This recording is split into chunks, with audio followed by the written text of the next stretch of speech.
अस्सलाम वालेकुम व्यूअर्स, कैसे हैं आप लोग। उम्मीद करती हूँ आप सब लोग हैप्पी होंगे और अपनी अपनी लाइफ्स को एंजॉय करे होंगे। थंबनेल से आपको पता चल गया होगा कि वीडियो किस बारे में है। ये हाईली रिक्वेस्टेड वीडियो है और इसके बारे में बहुत से लोग जानना चाहते हैं। तो पिछली वीडियो में मुझसे और भी क्वेश्चंस किए गए हैं, उनका मैं आहिस्ता आहिस्ता डिटेल में वीडियो बनाऊंगी। और एक क्वेश्चन ये पूछा गया था कि मैं अपने बच्चों को किधर लेकर गई थी आइस स्केटिंग के लिए, तो वो उबू कमर्शियल सेंटर है। तो आज का टॉपिक है टीआरसी के बारे में, उसकी कंप्लीट डिटेल जो है मैं आपके साथ शेयर करूँगी। जिन लोगों ने जल्दी डॉक्यूमेंट्स लेने हैं तो उनके पास वीज़ा शेंजन होना चाहिए, किसी एक कंट्री का स्पेसिफिक नहीं होना चाहिए। मिसाल के तौर पर अगर आपके पास इटली या पोलैंड का वर्क परमिट है तो आप पुर्तगाल आ सकते हैं, लेकिन लीगल एंट्री डिक्लेयर नहीं होगी, क्योंकि वो वीज़ा सिर्फ एक कंट्री का ही होता है, पूरे शेंजन का नहीं होता। अगर आप एजेंट के ज़रिए आ रहे हैं डन बेस पर, तो भी आप अपना लीगल प्रोसीजर स्टार्ट कर सकते हैं। आपको एक अपने डॉक्यूमेंट्स की फ़ाइल मिनिस्ट्री में सबमिट करनी होती है। अगर आपको यूरोप की किसी दूसरी कंट्री से लीगल एंट्री करानी है और आप यहाँ बाय एयर आ रहे हैं या बाय बस आ रहे हैं, तो ज़्यादा सेफ़ तो बाय एयर ही होता है, क्योंकि वो आपके पास एक प्रूफ आ जाता है। तो सबसे पहला काम जो है वो आपको निफ नंबर बनाना होता है, जिसको फाइनेंस नंबर कहते हैं।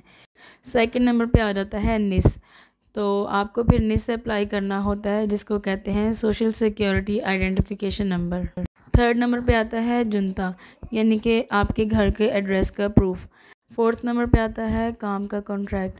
तो अगर आप किसी के पास काम नहीं भी कर रहे हैं ना, तो आप किसी से प्रॉमिस कॉन्ट्रैक्ट जो है वो ले सकते हैं, वो आपको लेना होगा। तकरीबन 350 से 400 यूरो तक का खर्च आता है कंप्लीट।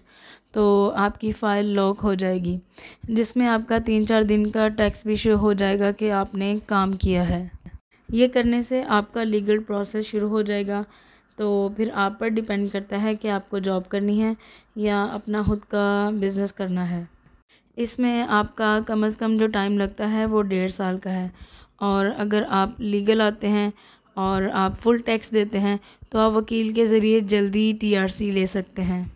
अब अपॉइंटमेंट पर डिपेंड करता है कि आपको कितनी देर में अपॉइंटमेंट मिलती है।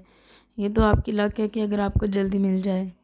सेकंड प्रोसीजर ये है कि अगर आप पुर्तगाल में लीगल या इलीगल एंटर होते हैं तो 1.5 से पौने 2 साल का प्रोसेस होता है, जिसमें आपको मुसलसल टैक्स देना होता है। फिर आपको एक ऑटोमेटिक ईमेल आती है, जिसमें आपको अपनी अपॉइंटमेंट उठानी होती है और ये बताना होता है कि कौन से शहर की अपॉइंटमेंट लेना चाहते हैं।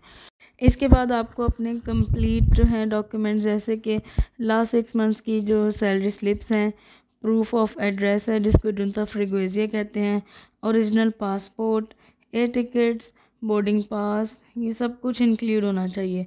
जब आपके पास ये सब होगा तो तब आपके बायोमेट्रिक्स हो जाएंगे, यानी आपके फिंगर्स हो जाएंगे। इसके बाद बाय लॉ 1 हफ्ते से लेकर 90 दिन तक जो है वो आपका टीआरसी आ जाता है। मोस्ट इम्पॉर्टेंट बात यह है कि जब आपके बायोमेट्रिक्स हो जाते हैं तो आपने अपने कार्ड के आने तक जहाँ भी आप काम कर रहे हैं वो आपने जॉब नहीं छोड़नी, या जो भी आप काम कर रहे हैं। ये आर्टिकल 88 है। सपोज़ अगर आपने आते ही अपना काम करना है, फॉर एग्ज़ाम्पल आपके पास कोई हुनर है, आप रेस्टोरेंट खोलना चाहते हैं, barber shop, general store, mobile shop, या फिर आप मोबाइल सॉफ्टवेयर, हार्डवेयर या रिपेयरिंग का काम जानते हैं, तो उसके लिए है आर्टिकल 89, जिसमें आप अपने पेपर एंटर कर सकते हैं और अपना काम खोल सकते हैं। और ये कॉन्सेप्ट बिल्कुल गलत है कि अपना काम खोलकर आप पेपर नहीं ले सकते। जॉब करके या अपना काम करके भी आप टीआरसी ले सकते हैं। तो अब आ जाते हैं घर की तरफ। आज देखिए मैंने पाए बनाए थे, मेरे हस्बैंड लेकर आए थे। सर्दियों का सीज़न शुरू हो गया है तो बस ऐसी चीज़ें खाने का दिल चाहता है। तो किसी सिस्टर ने मुझसे पूछा था कि आप नान कैसे बनाती हैं, तो रेसिपी स्टार्ट करते हैं। ये है 1 kg ऑल पर्पस फ्लावर, आप कोई भी ले लें, मैं ये वाला यूज़ करती हूँ, इससे बहुत अच्छे नान बनते हैं। तो इसमें 1 टीस्पून सॉल्ट किया और इसमें मैंने शुगर भी डाली थी, ½ टीस्पून, वो मुझसे मिस हो गया। और इसमें ये साशे आता है ईस्ट का, ये मैंने इसमें पूरा डाल दिया है और इसके बाद इसको अच्छी तरह से मिक्स करना है। यहाँ पर और भी कई किस्म के जो हैं वो फ्लावर मिल जाते हैं, जिसमें सब कुछ ऐड होता है, लेकिन मैंने सब ट्राई कर लिया, मुझे वो अच्छा नहीं लगा, उसका टेस्ट ना मीठा मीठा सा होता है। अब इसमें मैंने 3 टीस्पून जो है वो योगर्ट डाला है और फिर से मैंने इसको मिक्स कर लिया है। और इसको अच्छी तरह से मिक्स करने के बाद इसमें मैंने 1 टेबलस्पून भर के ऑयल डाला है और इसको फिर से मिक्स किया है। मैं पहले स्पून के साथ इसको मिक्स कर लेती हूँ, फिर वो हाथों के साथ ना चिपक जाता है। फिर आपने थोड़ा सा नीम गर्म पानी लेके इसको जो है इस तरह मिक्स करना है। मिक्स करने के बाद इसको आपने अच्छी तरह से हाथों से इसको गूँध लेना है। तो नीम गर्म पानी होना चाहिए। फिर आपका इस तरह रफली सा आपने इसको गूँध के इसके ऊपर थोड़ा सा ऑयल लगाकर और इसको ढक कर रख दें। अगर आप इसको थोड़ी वार्म प्लेस पे रखेंगे तो ये विदिन आवर जो है राइज़ हो जाएगी। और जैसे कि सर्दियां हैं, मेरी विदिन 2 आवर्स जो थी वो डो राइज़ हो गई थी। फिर मैंने इसको पंच करके इसमें से एयर निकाली और इसको अच्छी तरह से गूँध लिया और ये नरम सी डो बन के तैयार है। फिर मैंने पेड़े बना लिए और फिर आपने इसको बेलने से बेल कर, और ये सांचा नान वाले के पास मिलता है, आप ऑनलाइन ले सकते हैं। पेड़े को आपने इस तरह बेल कर उसके ऊपर सांचे से प्रेस करना है और ये बहुत अच्छे से मार्क्स बन जाएंगे। तो आपने इसके ऊपर तिल लगाने हैं, ब्लैक सीड्स लगाने हैं, आप लगा सकते हैं। इसको आपने ज़्यादा मोटा नहीं रखना, वरना फिर क्योंकि हम चूल्हे पे बना रहे हैं तो फिर ये कच्चा रह जाएगा। तो तवा आपका जो है वो ज़्यादा गर्म भी ना हो और ज़्यादा ठंडा भी ना हो। तो मैं इसलिए तवा पे बना रही हूँ क्योंकि कई लोगों के पास ओवन अवेलेबल नहीं होगा। तो ये देखें, इसकी अभी से ही कितनी अच्छी शक्ल आ रही है, बहुत अच्छा नान बनता है। तो मैंने इसके ऊपर घी लगाया है, आप ऑयल लगा सकते हैं, बटर लगा सकते हैं। तो ये नान बिल्कुल रेडी है। इसको अब मैं काट दूँगी और मैं आपको दिखाती हूँ कि बिल्कुल परफेक्टली कुक्ड है।